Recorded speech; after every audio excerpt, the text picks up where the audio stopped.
Povo querido, abençoado, povo de Deus, que a paz de Cristo esteja sobre a sua vida, começando agora mais um Falando de Vida.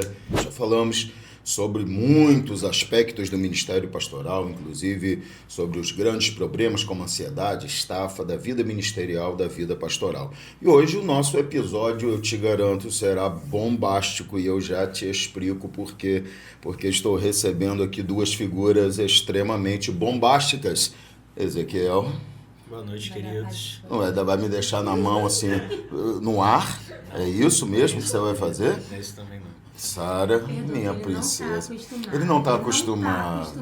Minha princesa querida Sara, mais conhecidos como filho número 3, filho número 2. Pô, lembrando, né? Filho 1, filho 2. O filho mais novo, a única filha, o mais velho, Samuel, está trabalhando, por isso não pôde estar aqui, mas em algum momento a gente o trará aqui também. Mas, gente, nós hoje estamos recebendo eles para esse nosso episódio dessa série para falar de ministério pastoral. Então eu te convido a ficar ligado conosco, não saia daí, porque eu tenho certeza, conhecendo essas mentes, essas vidas, essas pessoas, eu sei que coisas maravilhosas sairão daí hoje. Eu já adianto que eles me surpreenderão com tudo que vão falar, eu não sei o que eles prepararam para esta noite, tá bom?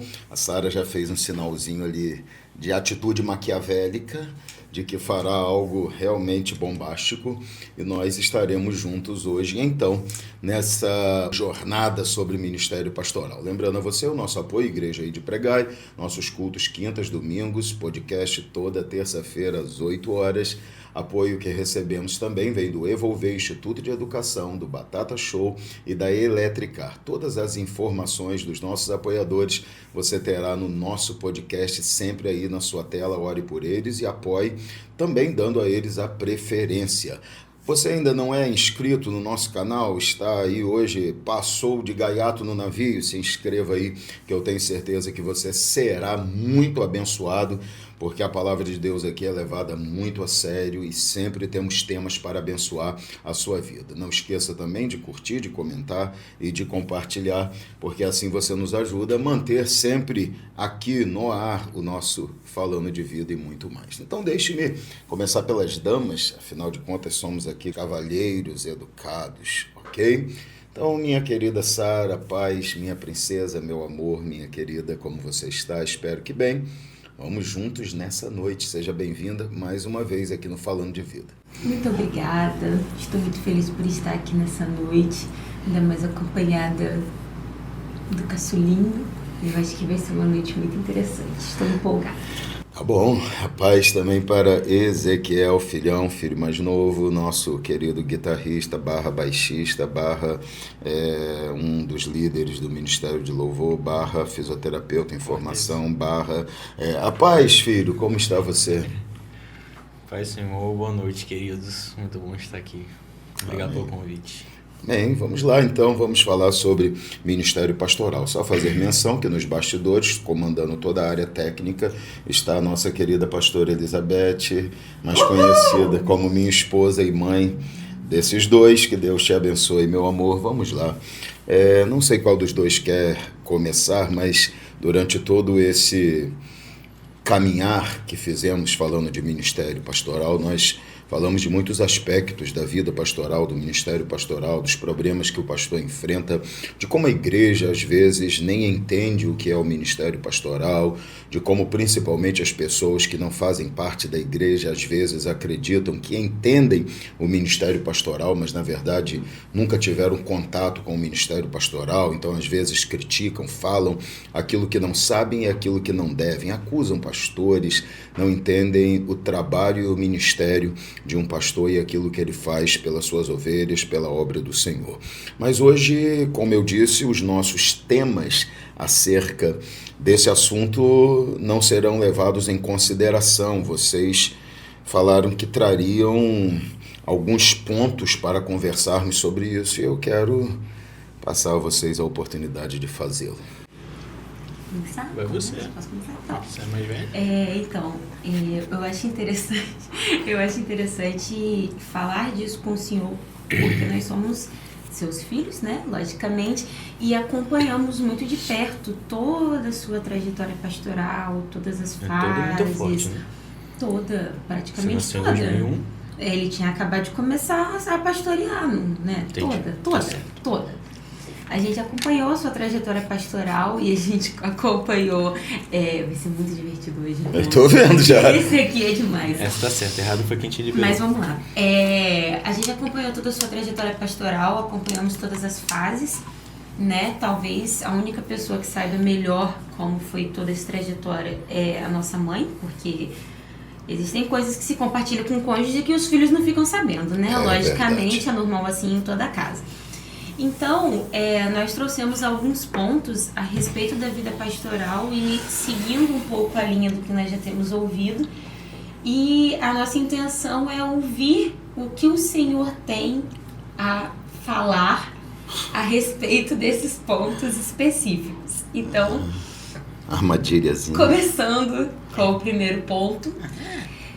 Como o Senhor lida com a pressão de ter que se manter espiritualmente forte o tempo todo, mesmo em dias de cansaço extremo? Então quer dizer que eu hoje, ao invés de fazer perguntas, vou ser entrevistado? Exatamente. Tá certo. E é interessante essa pergunta dela, porque tem um link aí muito forte que as pessoas não fazem, né? Que é o cansaço extremo, a gente tá falando do corpo. Corpo, mente, E tudo. e a pergunta sobre espiritualmente forte mesmo quando o corpo está cansado. Que Exatamente. mesmo as pessoas não fazendo esse link existe de uma forma muito grande, porque por mais que sejam coisas muito, entre aspas, distintas, o espiritual do físico, mas são coisas que se conversam o tempo todo. Então, uma vez que você está espiritualmente fraco, o seu corpo está fraco. Uma vez que você está com o corpo fraco, você tem que lutar para você se manter espiritualmente forte. Exatamente. E estar espiritualmente forte não significa que o seu corpo também vai estar forte. Que isso aí também te faz um outro link, né? Exatamente disso que a gente está falando. Porque, por exemplo, a gente trabalha fora, né? Muitas pessoas trabalham fora. E eu estava conversando sobre isso com a minha cunhada recentemente. Eu falei, parece que quando entra o mês das nossas férias, o nosso corpo entra no último nível da estafa. O que é férias? A nossa mente fica cansada, a gente troca palavras, fica difícil lembrar as coisas, parece que fica mais difícil trabalhar. Só que a gente sabe que tá chegando o período das férias e a gente vai descansar. Como pastor presidente de uma igreja, muitas vezes o período de férias está a anos-luz de distância. Então, mesmo que Eu ia até você pedir pra esteja você explicar. extremamente cansado... Uma das perguntas aqui é para o senhor falar com a gente o que é férias. Eu que vou pedir para vocês explicarem esse conceito, porque eu não sei. Então, responda o nosso questionamento. Como que o senhor faz? Não, e só essa pergunta te falando da questão Tenta do lado responder. físico, tem também outro ponto que faz um link também com outro podcast que a gente falou da questão da saúde. Porque às vezes as pessoas, a gente não pensa. O outro podcast teve um podcast falando sobre saúde física. Nossa Sim. saúde, enquanto a gente tem que cuidar do nosso corpo e de tudo isso. E as pessoas às vezes não levam isso a sério, porque a verdade é que a gente, durante muito tempo a gente interpretou a Bíblia da forma como a gente quis. Então as pessoas sempre falaram muito sobre cuidar do templo do espírito, falam de uma certa área, e esquecendo que cuidar do templo do espírito é literalmente cuidar do templo do espírito. Poxa, é fazer uma atividade física, é se alimentar bem, É cuidar da sua mente. é cuidar da sua mente. E durante muito tempo dentro da igreja, por pastores e também pelos próprios membros, isso foi jogado muito de escanteio no sentido do de Senhor que era só não usar roupas indecentes, não usar drogas, envergonhar não o nome beber, do Senhor, não se embriagar, e etc. não fazer uma tatuagem, não pode. Exatamente. E esqueceram do principal de que é o ir e pregar o evangelho. Poxa, para você pregar o evangelho, primeiramente, o ideal é que você esteja vivo. Muitas vezes a gente esquece desse detalhe porque a gente quer interpretar de uma forma e esquece de interpretar de outra. Sim. Então, o cuidar da saúde, o cuidar de tudo, é uma coisa que a Bíblia nos manda fazer. Logicamente, para quem não quer fazer, vai usar lá a passagem que Paulo fala que o exercício físico não é de...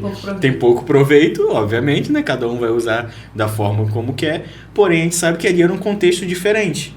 Mas só que não é isso. Se você não cuida da sua saúde, você só... Pensa só, gente. Se você não cuida da sua saúde, só vai dar dando mais trabalho para Deus. Exatamente. Agora o seu anjo da guarda tem que ser o Rambo. Tenta responder aí agora, depois de tudo que a gente falou. Eu só quero deixar claro para o pessoal entender que se vocês acham que eu falo muito, vocês já perceberam que o negócio hoje é um nível acima, né? Vou ficar quieto agora. Não, por favor. Eu só estou querendo dizer que vocês fizeram a pergunta e vocês já começaram a responder a pergunta. É muito hard isso aqui, né? Envolvendo outros questionamentos. Te floreou a pergunta. Floreou. Vocês são maravilhosos, meu orgulho. Mas tá tudo errado. É feijoada hoje. Bom, vamos começar tentando explicar pelo final. Quando você falou que as pessoas confundem, esquecem, erram, interpretam errado a palavra, você está perfeito. As pessoas interpretam que Paulo fala, por exemplo, o exercício físico para pouco se aproveita. Mas tudo é um nível de comparação. Se você entender que a comparação do exercício físico é com a vida de piedade, ele tem um proveito pequeniníssimo, porque a vida com Deus, a piedade, a prática da vida cristã, ela tem resultados que ultrapassam essa vida e chegam à eternidade. O exercício físico só está falando dessa vida. Então, nessa comparação, para pouco realmente ele é proveitoso. Então, tudo é nesse nível de comparação. Paulo não está dizendo que o exercício é um problema, nem que ele é ruim, nem que você não deve fazê-lo. Ele só está dizendo que, se comparado com a piedade, você tem que entender que tem pouco proveito no exercício e muito resultado com a piedade. É isso que ele está dizendo. Então, começando por esse final, é necessário entender que a pressão tem muito a ver com a forma como a gente permite que as coisas nos pressionem. Eu vou tentar explicar o que eu estou dizendo. Vocês falaram assim, manter-se espiritualmente forte. Não foi essa a pergunta? Mesmo quando o seu cansaço é extremo. Exatamente. Quando o seu cansaço é extremo. Eu acho que tudo começa sempre pelo fim para chegar nesse começo aí. A melhor maneira de evitar que o cansaço extremo pressione a vida espiritual é não deixar o cansaço extremo chegar. E isso passa por atitudes diárias, por mudança, por limites, por capacidade de saber limitar, de dizer não. Calma que a gente vai chegar nisso. Não, eu estou respondendo a primeira pergunta. Tá vendo só? Eles agora... mas tudo bem. Eles podem. Mas... Contenha-se, mas tudo bem. Então, veja bem, durante muito tempo eu não soube limitar isso, entendendo, até uma frase que usei num episódio passado, que foi entendendo que nós sempre aprendemos que sofra o homem, mas não sofra a obra de Deus. A gente não só ia até o limite, a gente sempre passou do limite. Quando eu brinquei e falei da questão de defino o conceito de férias, eu nunca tirei férias na minha vida. Isso não quer dizer que não tirei períodos de descanso. Mas quando eu falo de férias, eu estou falando de desligamento completo e total daquilo que é a sua responsabilidade para que você possa se dedicar somente ao descanso ou a qualquer outra coisa que não tenha a ver com a responsabilidade e do trabalho e, entre aspas, do trabalho, entre aspas, pastoral. Então, eu nunca soube o que é férias e eu já estou pastoreando há mais de 23, 24 anos. Quantos anos você tem, Sério? 24. Sua mãe estava grávida de você quando fomos pastorear a igreja pela primeira vez, né? E foi... Não, mas ela tá desde o início. Eu tô desde o início. Eu já estava participando no de tudo desde o ventre início. quando ele começou a pastorear. Você Tá certo. ainda era um projeto, uma promessa de Deus. Você tá Isso aí, isso é verdade. Então, dentro dessa perspectiva, mais de 24 anos e eu não sei o que é férias nesse sentido. A gente sai alguns períodos para descansar, mas sempre conectado com a igreja, conectado com o que está acontecendo, buscando saber, trabalhando, entre aspas, muito menos, mas fazendo aquilo que é preciso. Então eu nunca soube o que é férias. É lógico que eu sei o que é o conceito, mas nunca soube. Porém, depois que eu passei por um período de muita dificuldade, luta na minha saúde, e vocês viram isso muito bem, e eu não quero nem perguntar a vocês como foi para vocês isso, porque eu acho que isso me causaria muita dor, ouvir quanta dor vocês sentiram por causa de todo o problema de saúde que eu estava vivendo. E misturado aos problemas de saúde emocional, psicológico, e tudo isso se juntou. E eu digo que é muito difícil manter-se firme espiritualmente. É necessário que você esteja bem em todas as áreas para que em todas as áreas o seu desempenho esteja no nível máximo, esteja no nível máximo. Se você estiver mal em alguma das áreas da sua vida, os outros aspectos de todo o seu ser, de todo o seu viver, de tudo que você faz, serão prejudicados por isso. Não tem como. Você não consegue orar com a mesma intensidade se fisicamente você não está bem. Se emocionalmente você não está bem, você começa a orar e as suas palavras acabam sendo apenas as palavras que têm a ver com o seu problema. Você acaba esquecendo de tudo ao seu redor para ficar exclusivamente pensando no que você está vivendo. Hoje eu até estava estudando e escrevendo sobre o capítulo 20 do segundo livro dos Reis. Eu até chamei a mãe de vocês, a minha esposa, a pastora Elizabeth, para ler para ela o comentário que tinha feito. E em um dado momento eu comentava sobre o fato de Ezequias ter virado para a parede e orado e chorado. É incrível que aquele homem era rei, ele estava rodeado ali de profeta, rodeado de conselheiros, rodeado de pessoas, mas naquele momento a notícia que ele recebe de Isaías é: você vai morrer. Então ele se desliga de tudo que está acontecendo ao redor dele e ele vira para a parede e diz: agora o que importa é o problema que eu estou vivendo, agora eu tenho que dar atenção a isso. E quando você está vivendo um problema muito sério, como Ezequias estava, a saúde dele estava comprometida. O Senhor tinha falado para ele: você vai morrer. Põe em ordem a tua casa, porque você não vai viver, você vai morrer. Olha a saúde comprometida. Tudo que ele fazia perde o sentido e a única coisa que ele consegue fazer é deixar todo mundo de lado, olhar para a parede e orar. E falar: Senhor, lembra-te do que eu fiz. Então a atenção dele passa a ser somente com o problema que ele está vivendo. Então é muito difícil. Mas, por outro lado, é impossível sair de qualquer problema se espiritualmente você não estiver bem. Então é uma pressão incrível. Você não tem, muitas vezes, o direito de dizer estou sofrendo, você não tem o direito de dizer não estou bem, as pessoas às vezes não entendem isso. Você se pressiona e se cobra, porque você começa a achar que tudo que você está vivendo, você tem que dar um jeito de sair daquilo ali. E você vai vivendo essa pressão, e as pessoas, por não entenderem, exigem de você no mesmo nível, elas querem o conselho com o mesmo nível de complexidade, elas querem a ajuda, querem a oração, querem a resposta, querem a atenção, e essa é uma pressão que às vezes é muito difícil de se lidar. Então, eu repito, eu acho que a melhor forma de lidar com isso é estabelecendo os limites, colocando os pontos aonde devem estar, para evitar que o cansaço extremo chegue. Viver com cansaço é normal, o cansaço extremo é extremamente prejudicial. O senhor está falando isso, praticamente se resume em equilíbrio, né? E me fez lembrar muito, eu até vim pesquisar de um versículo que está em 3 João, capítulo 1. Ele escreve essa Capítulo carta, né? único. Capítulo único, capítulo único.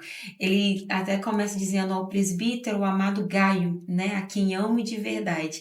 E ele fala assim no versículo 2: amado, eu oro para que tudo vá bem com você e para que esteja tão saudável fisicamente como é espiritualmente. Ou seja, que você vá bem em todas as áreas da sua vida, assim como vai bem o seu espírito, assim como vai bem a sua alma.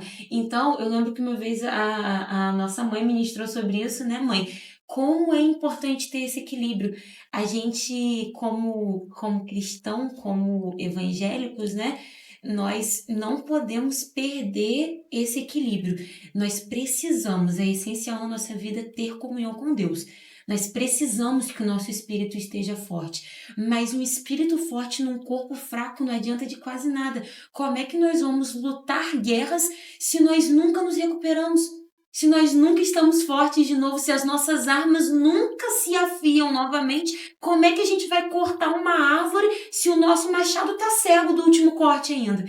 Então, a nossa alma, o nosso espírito precisa estar bem, mas o nosso corpo ele precisa estar acompanhando o que o nosso espírito Não está só o vivendo. corpo, João fala o corpo, os negócios, vida financeira, É a família, continuação do texto, ou seja, exatamente. ele quer que em todas as áreas da nossa vida haja um acompanhamento do que aconteceu com a nossa alma.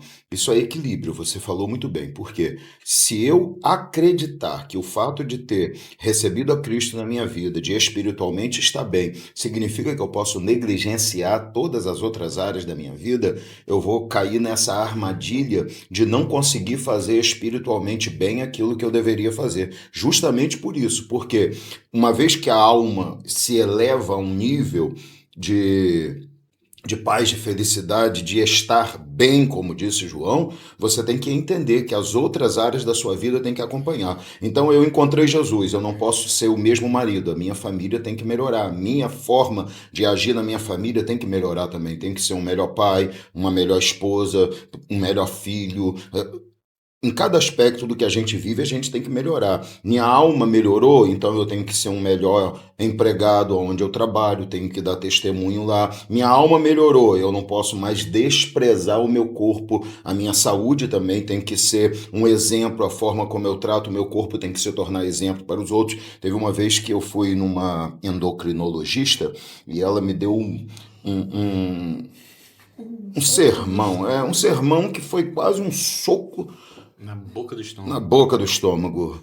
Ela falou assim: o que que o senhor faz? Eu falei: sou pastor. Ela falou assim: poxa, pastor, que exemplo o senhor está dando para suas ovelhas, gordo desse jeito, sem se cuidar? Tá seca. Imagina um cara bem sanguíneo como eu, que a vontade era de. Ui!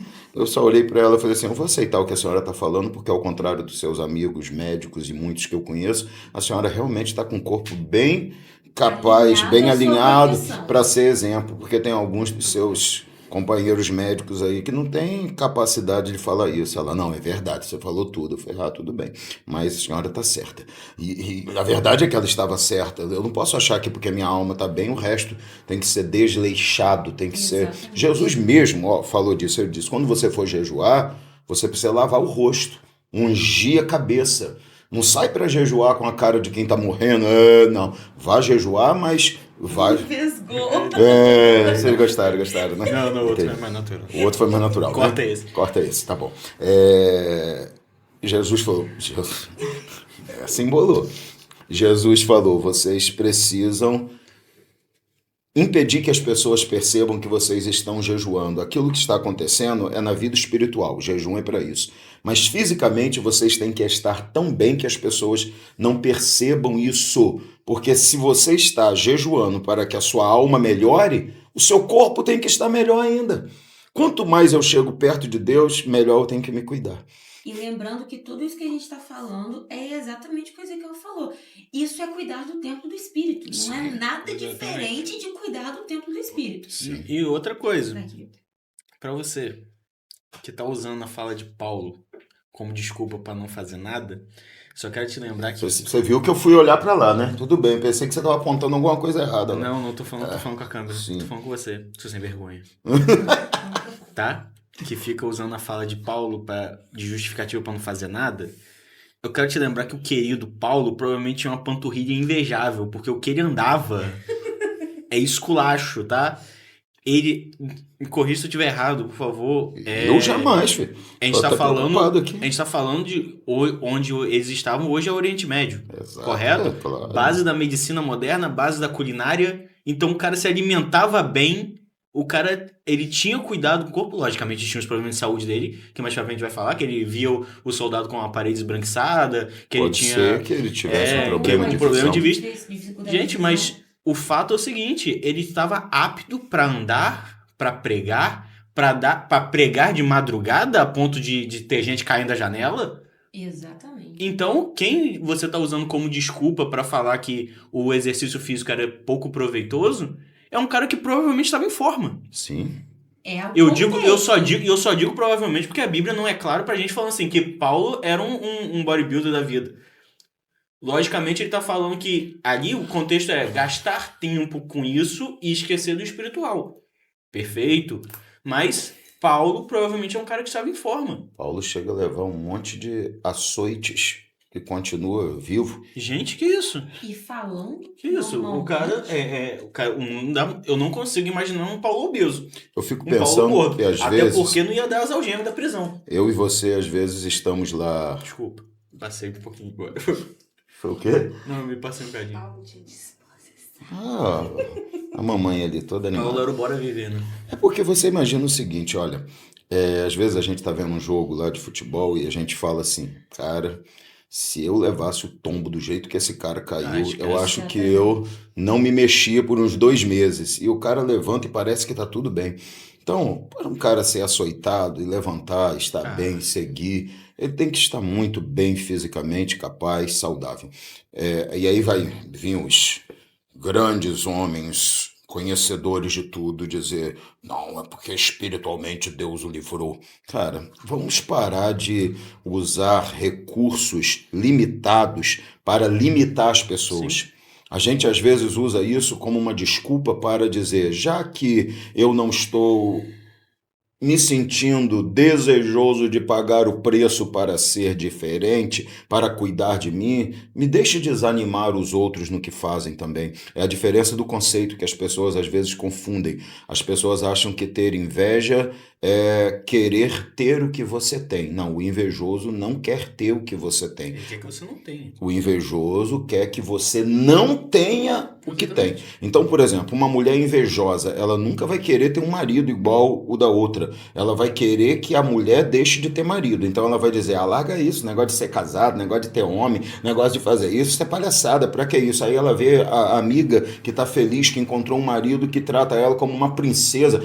Eu vou dizer uma coisa pra você, isso é um absurdo, você tem que ser independente, amiga. Você tem que largar isso. Esses homens aí nunca... Por quê? Porque ela tem inveja. Então, na inveja, ela não diz assim, amiga, me ajuda a buscar um homem, me mostra como é que você fez, os requisitos que você buscou para ter um marido bom. Não, ela vai querer desqualificar o seu para impedir que você tenha. Então, as pessoas são assim, e isso é um problema. Por que ninguém tem inveja de uma dor nas costas, né, gente? Eu quero que você não tenha dor nas costas. Às vezes tem. Já vi gente dizer que estava com inveja da dor das pessoas. Poxa, olha, vou dizer uma coisa para você. Sentir dor não é bom não, mas você está aposentada há tanto tempo por causa disso. Né? Misericórdia, inveja Porque é aposentadoria, até essa questão que falou do marido e tal, das coisas, isso de observar os sinais. Sim. Porque é aquele negócio que a gente sempre falou, né? O marido ruim, ele começa sendo um namorado ruim. Ele vai ser um namorado ruim, vai ser um noivo ruim, depois ele vai ser um marido ruim. Se você não prestar atenção no que você está procurando, é muito fácil você criticar outra pessoa que prestou. Exatamente. Como ele trata os pais, como ele faz isso, como ele faz aquilo, o cuidado que ele tem. Então é muito mais fácil você criticar e desejar que a pessoa não tenha porque ela acertou onde você errou. Exatamente. É basicamente isso. Terminamos? Vamos para a próxima? Você quer fazer a próxima ou eu faço a próxima? O Ministério Pastoral lida diretamente com as dores alheias. Como o senhor faz para não levar para casa os traumas e problemas dos membros da igreja? Então, isso aí é uma coisa interessante. Porque tem gente que trata... Não, lascou o amendoim. É porque tem gente que trata, tipo assim, eu venho te trazer um problema e eu quero que você me ajude a achar uma solução. Perfeito? Então é uma troca. Você joga a carga em mim, eu devolvo ela pra você com a solução. Entendeu? Agora tem gente que faz de você um lixão. Porque se o problema é seu, eu vou te ajudar a resolver, mas o problema é seu. Mas tem gente que vem e te trata igual lixo. Só você é lá dentro, eu vou ali, vou despejar, eu saio leve e sai pesado. E você sai pesado. Deus te Por abençoe. isso que isso me faz pensar em terapeutas, porque, gente, tem que ter um amor especial por pessoas para você passar todos os seus dias ouvindo problemas e não permitir que esses problemas destruam a sua vida. Ou então tem que ser doido. Ou tem que ser doido. Eu acredito que todo terapeuta precisa de um terapeuta. O terapeuta do terapeuta deve ganhar uma grana. Eu O terapeuta fico do só terapeuta. imaginando aonde isso vai chegar. Porque o Rapaz. terapeuta tem que ter um terapeuta, que tem que ter um outro terapeuta. A ponta desse iceberg aí deve ser terrível. No final das contas tem um pastor. Não. Ou a ponta, ou tem pastor, ou essa ponta do iceberg aí dorme no hospital. Não dorme em casa. É todo dia, dali internado. Sorim, vai, responde. Vai. E vocês pensando aí, né, gente, que o negócio é tranquilo. Olha aí. Oh, meu Deus, Jesus falou que os fariseus percorriam o céu e o inferno para fazer um discípulo e o tornavam filho do inferno 2 vezes mais. Eu percebo que nós, calma, eu falei que Jesus falou dos fariseus. Eu não lembrava dessa. Presta atenção. Aí eu percebo que nós formamos discípulos e eles se tornaram 2 vezes mais capazes do que nós. Junto.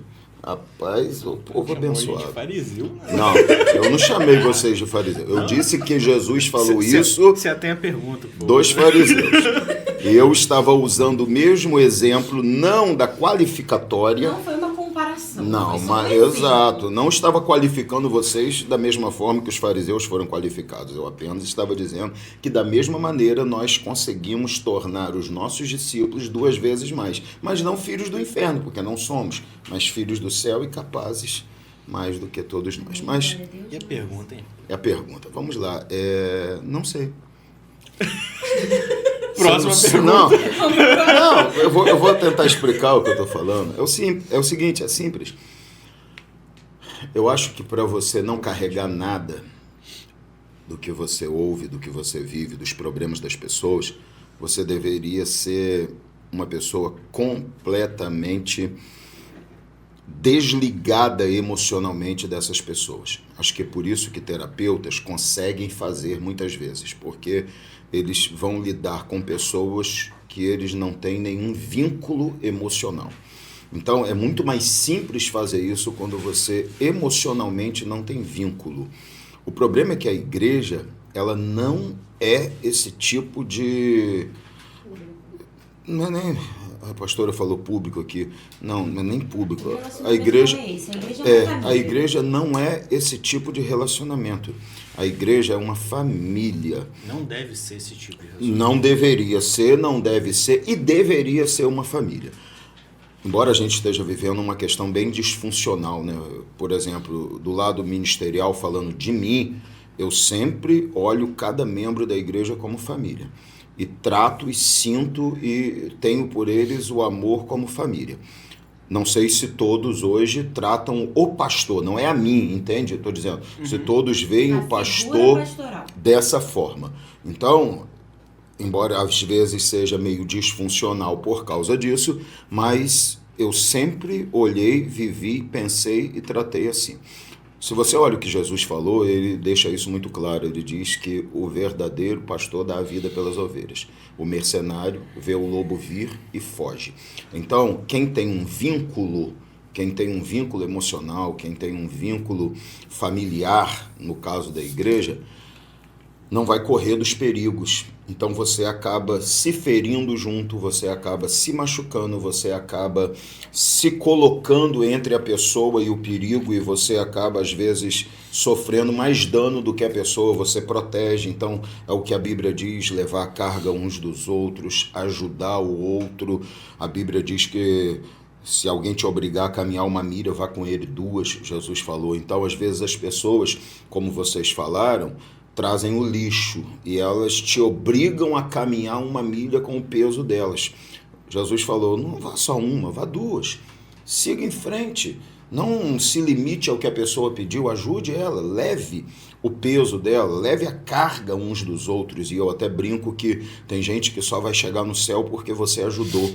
E não é porque você pôde fazer alguma coisa em relação à salvação. É porque tem pessoas que só conseguem caminhar porque você ajuda elas a caminhar. São aquelas pessoas que, se você não for buscá-las em casa, elas não têm força para vir para o culto. E essas pessoas, você leva a carga delas junto com elas.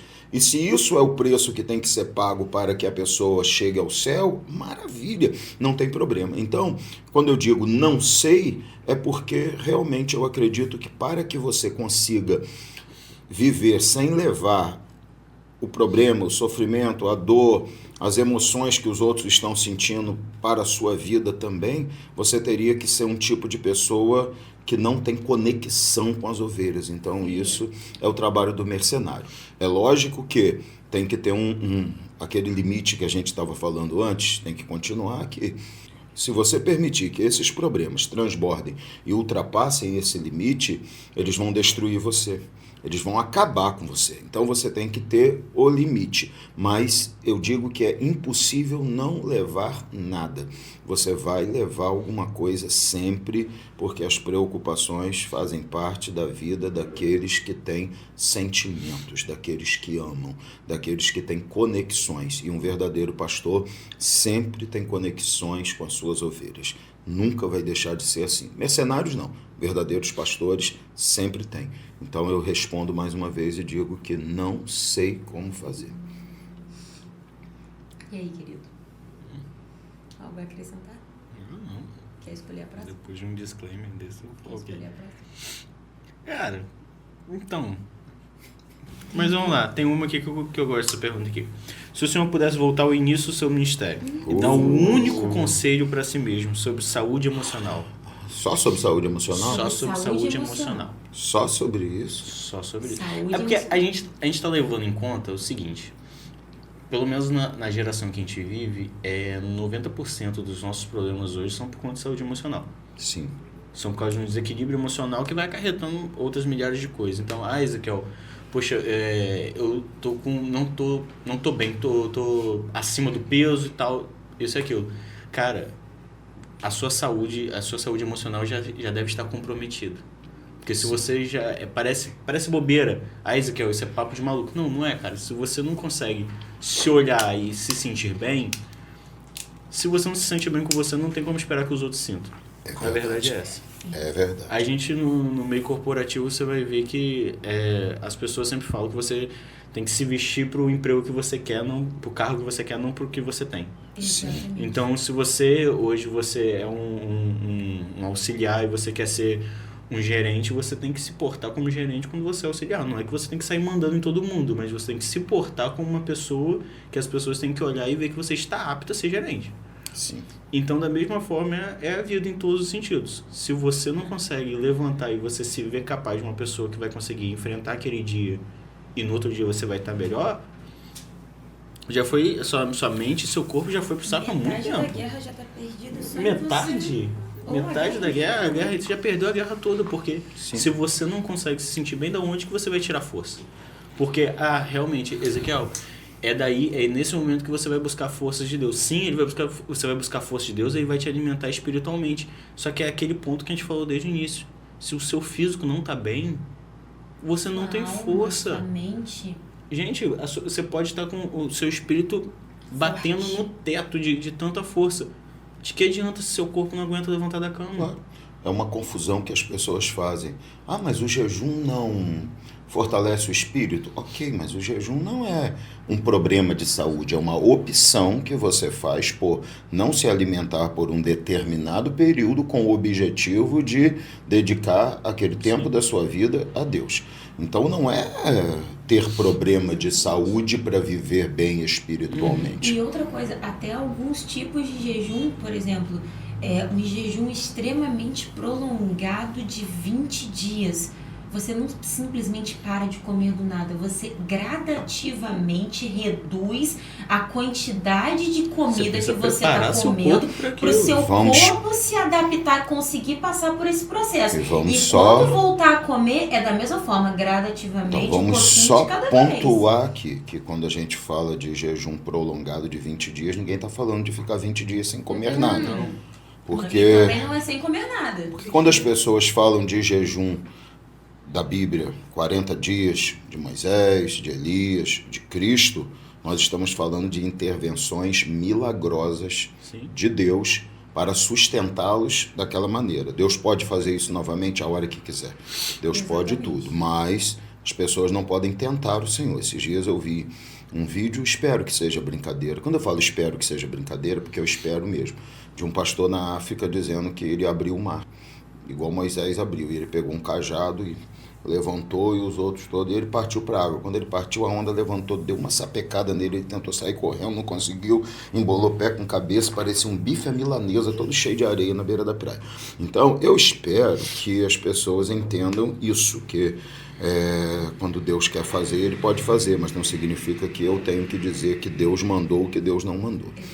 Mas deixa eu tentar responder a pergunta de vocês, e eu falo tentar mesmo, porque, cara, que pergunta que me fez suspirar aqui, porque que conselho você daria para você mesmo no começo, visando só saúde emocional? Depois de tudo que você aprendeu até aqui, o que você falaria para você antes de começar? É porque eu falei só por isso, porque essa é uma das coisas que eu mais faço naturalmente, que é avaliar e dizer para mim mesmo o que é que eu deveria ter feito a cada passo da minha vida que eu percebo que alguma coisa precisa mudar, e eu fico às vezes fazendo esse exercício de pensar em tudo o que eu faria se eu tivesse a oportunidade de começar tudo do zero hoje. Porque é lógico que você adquire conhecimento ao longo da vida e você vai crescendo, vai melhorando, vai aprendendo, vai se tornando melhor, e se assim não for, você está fazendo alguma coisa de errado. Se você não aprender ao longo da vida e não melhorar, alguma coisa está errada. Mas pensando em um conselho para cuidar da saúde mental, eu acho que seria parar, ou parar não, né? Que seria nunca fazer, né? Não fazer uma das coisas que mais destroem, pelo menos falando de mim, emocionalmente, eu acredito, não sei se para todo mundo é assim, mas para mim sempre foi que destrói emocionalmente a minha vida, seria não tentar fazer as pessoas agirem da forma que elas não querem agir. Porque isso é realmente difícil de lidar e desgastante. E quando eu digo isso, eu não estou falando de nada além de tomar atitudes que as levem para mais perto de Deus, porque essa é a função do pastor. O pastor não está aqui para falar da vida natural das pessoas, o pastor está aqui para falar do céu. É para isso que ele foi escolhido por Deus, para administrar a obra de Deus, e tudo que ele faz é administrar de forma que a pessoa possa se aproximar de Deus e possa alcançar a salvação. Não importa se ele está falando de família ou de qualquer outra área, mas o intuito é aplicar a palavra e a aproximação das pessoas com Deus. Então, quando mesmo fazendo isso, a gente tenta forçar as pessoas, forçar entre aspas, né? Exigir, entre aspas, que as pessoas mudem, mesmo quando elas já mostraram que não querem mudar, e não adianta, que ninguém vai conseguir forçar alguém a ser diferente do que a pessoa quer ser. Toda mudança depende exclusivamente da disposição da pessoa de querer mudar. Se a pessoa não estiver disposta a querer, eu às vezes falo com algumas pessoas o seguinte: se você estiver no fundo do poço, o que eu posso fazer é te jogar uma corda. Agora, se eu te jogar a corda e você, pelo menos, não amarrar essa corda ao redor da sua cintura, mesmo que você não esteja disposto a fazer nenhuma força para ajudar a sair do poço, porque a pessoa pode colocar as pernas, as mãos, tentar ir fazendo algum tipo de trabalho para escalar e ajudar. Mesmo que você não queira, mas se você amarrar na cintura, eu consigo te puxar para fora. Tem hora que o ideal é você não fazer nada. Não, tudo bem. Só de você não fazer nada, você está me ajudando. Exatamente. Agora, se você não fizer nada com a corda que vai descer na sua frente, se ela descer e você olhar para a corda e não fizer nada, eu nunca consigo te tirar do fundo do poço. Portanto, se as pessoas não quiserem mudar, é impossível fazê-las mudar. E esse foi um erro que eu cometi durante muito tempo, de ficar tentando forçar as pessoas desejarem mudar. Você precisa, você tem, e você vai lutando, fazendo, e aquilo vai te desgastando, porque você vai querendo cercar cada vez mais as pessoas para evitar que elas errem, mas elas sempre dão um jeito de pular a cerca, elas sempre vão dar um jeito de arrebentar a cerca, elas sempre vão dar um jeito de trazer para dentro da cerca aquilo que não pode. Quando a pessoa não quer mudar, ela vai encontrar sempre um jeito de fazer o que ela quer, e ela vai encontrar os caminhos para fazer isso. Já dizia Billy Graham que quando um homem quer navegar para longe de Deus, o diabo sempre prepara um barco para ele. Então, as pessoas sempre vão encontrar um jeito de fazer o que não devem. E a gente, às vezes, fica lutando para que as pessoas tenham vontade.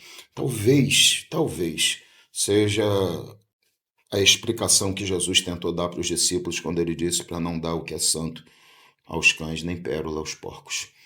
Então eu acho que se eu pudesse olhar para mim lá atrás, preocupado com a saúde mental e dizer, olha, não faça isso, a coisa mais importante com certeza seria não tente forçar as pessoas a fazerem aquilo que elas não estão dispostas a fazer.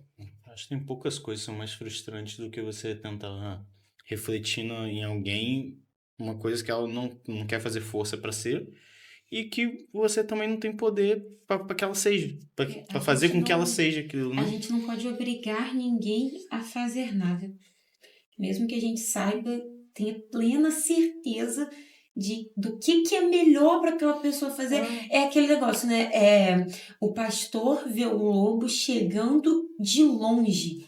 A ovelha não está enxergando o lobo Nada. chegar. Mas o pastor, ele vê o lobo chegando de longe. Ou seja, essa não é uma característica de qualquer pessoa. Sim. É como se fosse um dom de Deus. Conseguir olhar para aquela situação e enxergar lá na frente o problema que aquilo pode se tornar. O lobo chegando. A Exato. pessoa que está imersa na situação, ela não consegue enxergar. Eu li uma frase uma vez que ela dizia assim, se você quer enxergar algo com clareza, se afaste um pouco. Sim. Quando você dá 2 passos atrás, 3 passos atrás, você sai de cima daquilo ali, você consegue enxergar com uma ótica diferente, você consegue enxergar com mais clareza. Então, não é à toa, eu tenho falado muito isso quando eu ministro, não é à toa que a Bíblia diz o que ela diz. O pastor vê o lobo chegando de longe. A ovelha não está vendo. Tem um motivo para isso. Tem um motivo para nós termos um pastor. Ele vai enxergar as situações acontecendo antes de começarem a acontecer de uma forma que nós, como ovelhas, não conseguimos ver. Só que é extremamente frustrante, na minha percepção, pelo menos, você saber o que vai acontecer. Você enxergar debaixo da capacidade que Deus te deu o que vai acontecer e mesmo assim a pessoa não se render, lutar contra. É desgastante demais, porque é também impressionante. tem o ponto também de que a ovelha também tem que entender que principalmente quando você olha um rebanho de ovelhas, nem todas as ovelhas estão na mesma posição. Posso piorar um pouco a Você tem uma ovelha que situação? tá pra trás que pode receber o ataque do lobo primeiro. Ela tem que entender que a orientação para ela é diferente da primeira ovelha. Exatamente, nem todas. Às ovelha que vezes tá lá a na gente frente, se ela vai receber um revolta com ataque isso. depois. Poxa, mas por que pra ele pode e pra mim não pode? Gente, Qual o problema? isso- Nós somos ovelhas, nós somos seres humanos, todo mundo é corpo de Cristo. Amanhã- Gente, nós somos indivíduos. É diferente pra todos nós. É porque hoje pode ser um lobo só. Amanhã vem uma alcateia. Sim. Exatamente. Amanhã tem 5, 6, 7 que vão estar precisando de um alerta, mas você tá acreditando que é só pra você. Deixa eu alimentar um pouco isso aí, piorar um pouco a situação, que é o seguinte. Situação, tá? Deixa eu alimentar e piorar um pouco a situação do que a gente está discutindo, porque se nós estivéssemos falando de tentar fazer as pessoas fazerem o que nós queremos, isso já seria muito frustrante. Sim. Mas quando a gente fala, e aí a gente tem que saber entender isso, que nós somos pessoas imperfeitas, mas quando a gente está falando daquilo que é a palavra de Deus, então mesmo sendo imperfeitos, nós precisamos entender que quem está falando a verdade tem o pressuposto da perfeição. Deu para entender o que eu falei? Eu sou imperfeito, mas quando eu falo o que está escrito, o que eu falo é perfeito.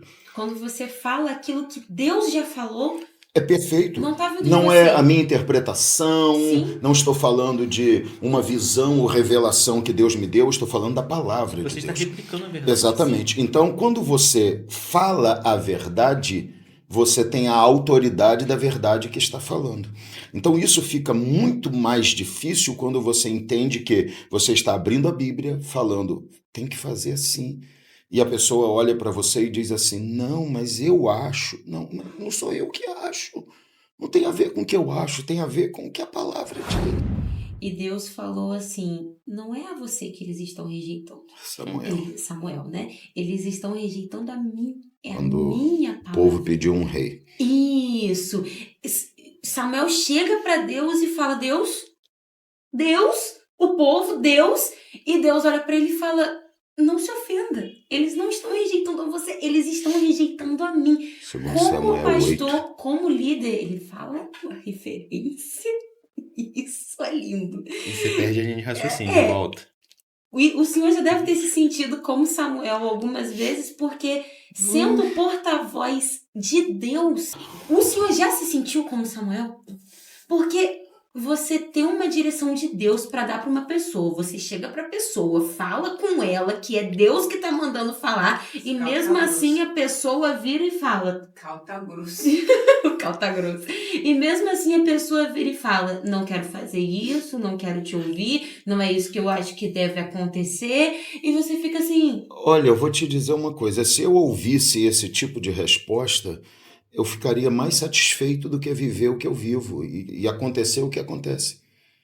Ah, eu falava assim, sobe que você eu sento, vira pastor. Não, porque quando a pessoa é clara e sincera dessa forma e diz, ó, eu acho que não deve, Eu não quero. tá tudo bem. A gente já sabe o que está fazendo, sabe aonde está andando e sabe como as coisas acontecem. Agora, quando você fala, já se sentiu como Samuel, desprezado? Pouco. Eu quero te perguntar, talvez a melhor pergunta seja, quando não se sentiu? Quando que um pastor não se sente desprezado? Porque o pastor é a única A autoridade... pergunta é só para esse mês, o tempo todo. Porque o pastor é a única Isso começou hoje, autoridade, é a única autoridade que as pessoas desrespeitam e não têm preocupação porque elas não veem possibilidade de sofrer consequências. Ela não desrespeita o chefe no serviço, ela não desrespeita o dono da empresa, ela não desrespeita uma autoridade policial, ela pode discordar do que for, ela não desrespeita por quê? Porque ela sabe que tem consequências para ela. Na hora. Na hora. O pastor, ele não tem o poder de aplicar nenhum tipo de consequência à vida da pessoa por causa de um desprezo nesse sentido. Deus tem o poder de julgar, entender e ver, e a eternidade revelará. Agora, o pastor não.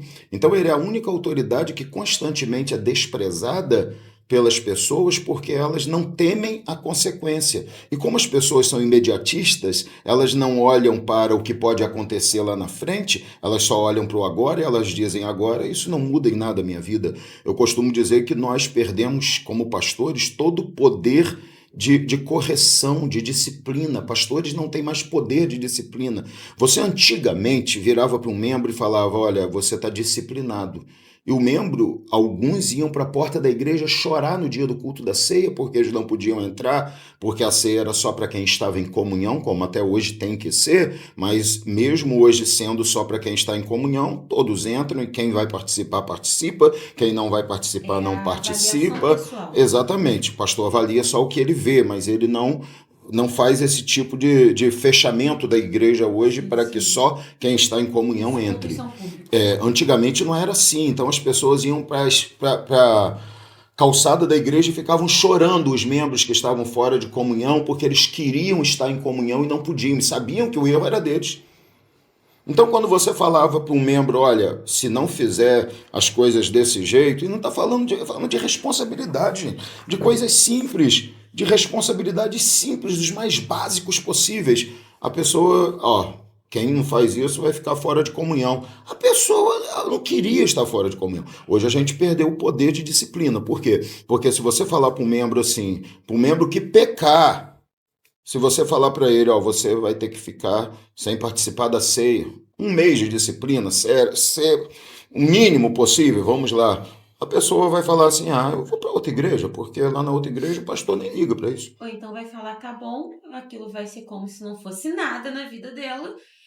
Exatamente, entendeu? Então, a falta do temor e do compromisso faz com que se perca o poder de disciplina. Aí você fala, desprezo, como todo dia, pastores sofrem isso. Pastor sofre isso quando ele fala para a igreja assim, irmãos, nós temos um culto hoje, venha estar no culto, irmão. E se você não puder, justifique, porque a gente se preocupa com você. E o membro falta e não fala nada. E o obreiro falta e não fala nada. não justifica nada. O pastor sofre desprezo quando ele fala, irmãos, nós temos um trabalho especial na igreja, não faltem, nós vamos estar recebendo uma pessoa, e os membros faltam e não dão satisfação nenhuma. Isso é desprezo, é dizer, para que serve? Por que eu tenho que falar para ele? Isso é desprezar a liderança. Isso dói? Claro que dói. Só se você não ligasse para as pessoas, que não doeria, mas dói. Machuca. E eu sei que tem gente que às vezes esquece, eu sei que tem gente que às vezes não tem nenhum tipo de maldade ao fazer isso. Existe a inocência e existe a rebeldia. Mas ao mesmo tempo existe um senso de pouca preocupação com aquilo, porque as mesmas pessoas não esquecem do trabalho, não esquecem de justificar o trabalho, não esquecem daquilo que ela sabe que realmente pode lhe causar um prejuízo imediato. E às vezes fazem isso com a igreja.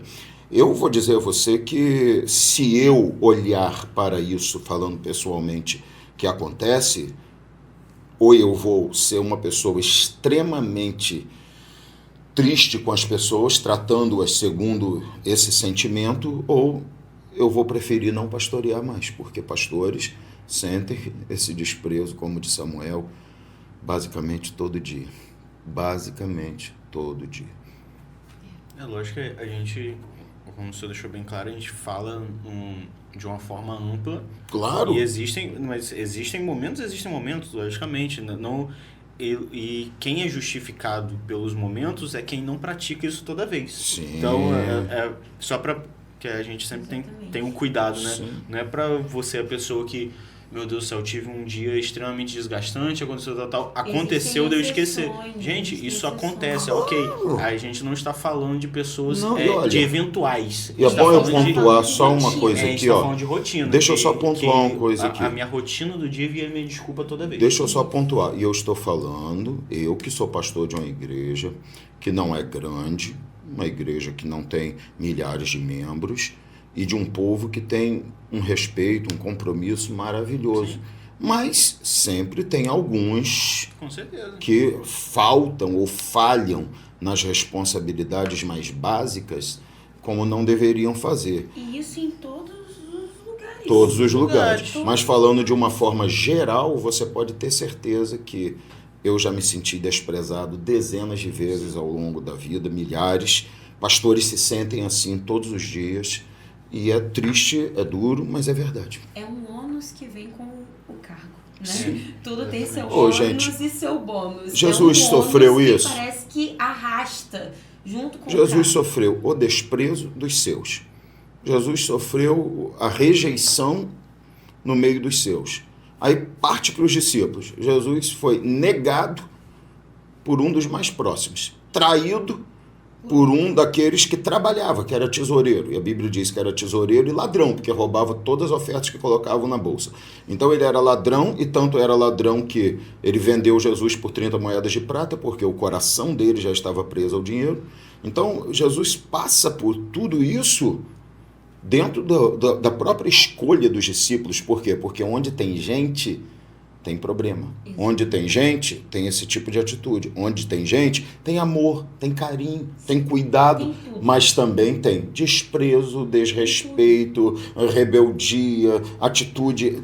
Onde tem gente, tem tudo isso. Jesus foi claro, ele falou, tem joio e tem trigo na igreja. Tudo se parece, você não sabe quem é. Eu também não sei. Embora às vezes você veja um frutificar como trigo e outro ter um comportamento que parece joio, amanhã essa pessoa muda e ela começa a agir como trigo e o outro começa a agir como joio. A Bíblia diz, você não sabe. Quem sabe é quem? É o dono, é ele. A gente vê muito superficial. A gente trabalha muito com personalidade. A gente olha a personalidade da pessoa e fala assim, meu Deus do céu, essa pessoa é tão frio, com certeza é joio. Mas não, gente, às vezes é a personalidade dela. Sim. A pessoa, às vezes, por exemplo, você quer ver uma coisa? Vou contar falar. Um testemunho para vocês aqui. Tem um membro, na nossa igreja hoje, um membro, e quando eu falo membro, ninguém sabe se é mulher ou homem, né? Que há mais de 10 anos está na nossa igreja, e um dia chegou para mim e falou assim, quando foi recebido, pastor, eu quero ser membro aqui na igreja, só que eu preciso explicar uma coisa para o senhor. Eu não consigo estar em todos os cultos. Não consigo estar em todos os trabalhos. Eu basicamente vou dizer ao senhor o que é que eu me considero. Me considero uma pessoa que é o chamado membro de banco. Eu sou aquele que só consigo chegar, cultuar e não consigo me envolver com mais nada. Tem problema isso para o senhor? Eu falei, não, de forma alguma.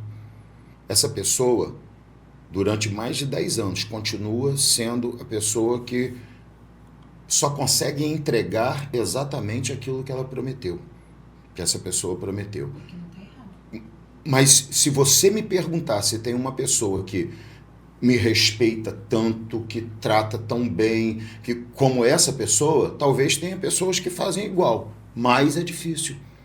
Entende o que eu quero dizer? Às vezes tem gente que elas prometem tudo, não entregam nada, machucam. Tem gente que não promete nada e entrega tudo. Tem gente que promete o que pode entregar e entrega exatamente aquilo que prometeu. E isso faz com que você esteja feliz com o comportamento dessa pessoa, com que ela esteja em paz com o comportamento dela e que tudo esteja bem. E isso é respeito. Entende? É transparência. É você não fingir ser algo que você não é. Eu estava falando isso hoje lá no meu trabalho, um pouco antes de sair. Eu virei para os meus colegas de trabalho e falei assim, só existe uma coisa pior do que você não poder contar com ninguém. É você achar que pode contar e no final das contas você não pode. Uma vez uma irmã falou para mim assim, pastor, eu estou cansado do meu marido ter uma amante. E eu sei que ele tem uma amante, eu sei que ela mora num lugar que ele paga, eu sei de tudo o que acontece. E eu estou cansada de passar a noite chorando, esperando ele chegar e às vezes ele não chega. Eu falei para ela assim, a irmã tem que começar a pensar se vale realmente a pena passar por isso, porque eu considero que seja melhor não ter ninguém para esperar chegar do que esperar alguém que eu nunca sei se vai chegar. Exatamente. Então, às vezes é mais simples você lidar e saber, ó, vocês são líderes também, vocês sabem o que eu vou falar. Melhor você ter um grupo de jovens com 5 jovens na liderança, que você sabe que você vai marcar um trabalho, os 5 vão estar lá. Você vai marcar oração, os 5 estão lá. Você vai marcar uma evangelização, os 5 estão lá. Tudo que você fizer, você tem um grupo com você. É melhor do que você ter 30. Exatamente. E você espera que tenha 30. Ou no máximo, de repente, vamos lá, 20% de falta, que você tenha 24 dos 30. E você só tem 5, 6, 7. Entende? A frustração é muito maior. Entendeu? Por quê? Porque as pessoas dizem, quero fazer parte disso, mas não se comprometem com aquilo. Então, as pessoas precisam aprender a ser transparentes, a dizer, olha, eu não posso isso, eu posso, consigo fazer isso, consigo agir assim. Isso evita um monte de decepção na vida das pessoas e frustração. Então, eu não sei se é só por causa dessa percepção errada, se muitas vezes é o sentimento de que eu não tenho que me preocupar com isso, porque para que eu vou avisar que não vou fazer? Para que eu vou me comprometer? As pessoas perderam um pouco a visão de céu, entendeu? Elas perderam um pouco, ou muito, né, do temor, da compreensão de que a igreja é um patamar para você chegar ao céu, é a forma como você se comporta e você aprende aqui que é capaz de te conduzir até lá. Às vezes as pessoas esquecem isso. Todos nós fomos comprados pelo mesmo preço, que é o sangue de Jesus. Então, um pastor não tem que fazer mais pelo reino de Deus do que qualquer outra pessoa. Sim. Não. A única coisa que eu faço mais é porque tenho mais tempo. Então, Jesus falou, ó, tem uns trabalhadores que chegaram de manhã e trabalharam até o final do dia. Tem outros que chegaram e trabalharam 1 hora só e receberam o mesmo salário. Sim. Entende? O fato de ter mais tempo, de ter chegado antes, me dá a obrigação de trabalhar mais. O fato de ter chegado depois, às vezes, dá à pessoa a necessidade de trabalhar menos, por causa do tempo. Agora, quando a gente fala de um dia de trabalho, quem trabalhou 12 horas e quem trabalhou 1 hora parece uma coisa bem diferente e injusta. Mas quando você coloca isso em 1 ano, qual a diferença que faz você ter trabalhado 365 dias e o outro 364? Então, à medida que o tempo passa, a diferença deixa de ser significativa. Uma laranja em 1 dúzia, poxa, é uma perda considerável. Uma laranja em um saco de 100 laranjas é uma perda desprezível. Você não considera. Então, quando você fala disso, a gente só tem que entender o seguinte, eu só tenho que fazer menos porque tenho menos tempo.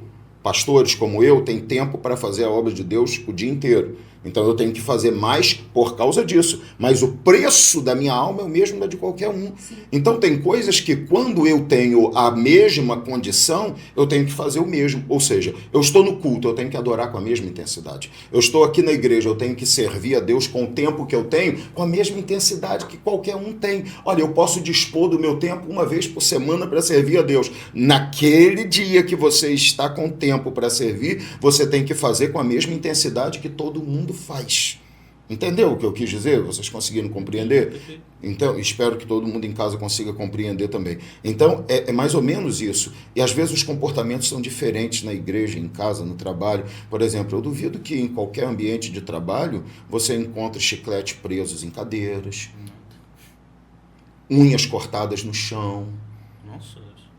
Eu duvido que em ambientes de trabalho você vá e você sabe que aquele ambiente não te permite estar com o celular. Quantas vezes pessoas falam comigo, pastor, não pude te atender porque no trabalho eu não posso usar o celular. Mas na igreja você orienta, que você não manda e diz, irmão, deixa o celular no silencioso, desligue ele. E você percebe durante todo o culto as pessoas pegando o celular, olhando. E não é no momento que você está lendo a Bíblia, nada, não é. É simplesmente porque chegou uma mensagem, a pessoa considera aquilo mais importante do que o que está acontecendo no culto. Então, são coisas que demonstram que a nossa geração começou a desconsiderar o ministério pastoral, em consequência, desconsidera a palavra, desconsidera a igreja, desconsidera Deus, desconsidera o céu, mas eles dizem e juram que querem o mesmo céu que a gente quer. Entendeu? Eles juram que estão indo para lá. Eu fico preocupado com isso, com essa decepção. E por causa disso, às vezes a gente fica lutando. Irmão, tem que fazer. E aí entra no problema de você errar muitas vezes em querer forçar as pessoas a fazerem aquilo que elas não estão dispostas a fazer. Convencer alguém a mudar aquilo que pensa e a forma de viver é muito difícil. Não querem fazer e a gente quer lutar para eles fazerem, tá? Bom, gente, pela hora eu preciso parar aqui hoje e a gente marca um outro dia, se vocês quiserem, estiverem dispostos, eu tenho tempo, não sei vocês, para a gente continuar nessas perguntas aí, porque vocês são fantásticos, tá? E eu me sinto aqui orgulhoso, feliz, ao mesmo tempo que imprensado por essas perguntas, mas foi bênção demais. Povo querido, olha, nós vamos ficando por aqui hoje. Espero que você tenha sido abençoado como eu fui aqui. Por mim, a gente conversava por 3 horas, mas sei que não podemos, então a gente finaliza por aqui, fecha aqui. Assim que eles puderem, a gente faz uma segunda rodada de perguntas aí. Isso era sempre uma bênção, tá bom? Fiquem na paz, fiquem com Deus, que Deus abençoe muito vocês. Não esqueça de curtir, comentar, compartilhar. Lembre-se dos nossos apoiadores. E nós vamos juntos continuando crescendo e falando de vida e muito mais as despedidas de vocês aí. Amém, irmãos. Deus abençoe vocês. Foi maravilhoso estar aqui nessa noite. E se Deus quiser, a gente volta para concluir o nosso questionário, que ainda faltou muita pergunta aqui. Com certeza, foi muito bom. Foi um prazer estar aqui com vocês. Não que eu não veja muito vocês, né? Mas é sempre um prazer estar reunido com vocês. Mas a próxima pergunta era muito leve. Você achou? Eu achei. Qual era a próxima? A próxima pergunta é como que o cargo pastoral influenciou na criação dos seus filhos? Não, sacanagem, vai. Não. Finaliza aí. Tá com Deus, gente. Entendeu o nível que a gente enfrenta aqui, né? Fiquem na paz, que Deus abençoe vocês. Até semana que vem, em nome de Jesus.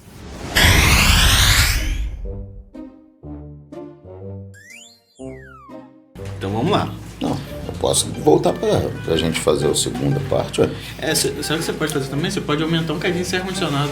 Tá com frio? Rapaz, não é que eu tô com frio, não. É que essa boca abençoada ali tá aberta e virada direto pra mim. Não, entendeu? Até o momento que eu tava mandando amendoim pra dentro com força, tava tranquilo. Agora que eu parei só tô no geladinho, essa parte não vai entrar não, né? Que eu dei uma tremida aqui agora. Você vai entrar no making off. Você vai querer. Aí escolhe, fica à vontade. Bora? Você não fica se gabando que é mais velho? Que isso? Agora tem. Terminamos? Não, né? Quem? Vamos pra próxima. Vai na 3 É ou na na 2. Escolhe, ela vai lá e faz a segunda pergunta. Vai. Você escolher. O senhor já deve ter se sentido, então, como... foi Samuel? Ou foi Moisés? Ah, tá, Agora eu entendi. esqueci. Mas você tá tão perto do outro, né? Eu Samuel e Moisés tá tão confundi. pertinho. Eu confundi, mas Santo eu Cordeiro. lembro que foi um dos dois. Tenho certeza que foi um dos dois. Que Bota chegou Jeremias pra na história. Deus. Se você falar, é mais fácil da gente descobrir. Então, tá. Isso. Tá, você consegue.